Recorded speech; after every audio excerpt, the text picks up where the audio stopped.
Mermaid Island is a cooperative game from Peaceable Kingdom.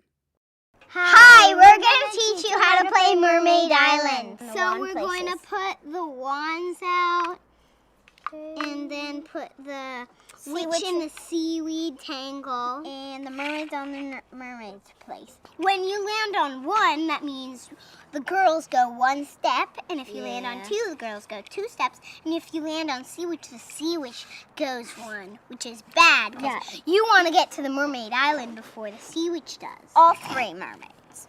Do you want to go first? Okay. And she gets a one. And then two.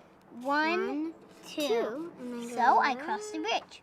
Spin, and then you see if it lands on sea witch. And the sea witch never takes the bridge. Now it lands on one, so the girl goes one.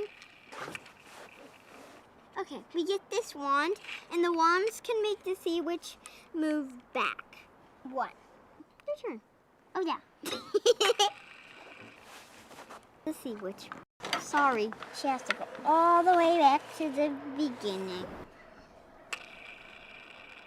One, two. That's how you win Mermaid Island. Find Mermaid Island at your neighborhood toy store or online today. Come into the kingdom and join the fun.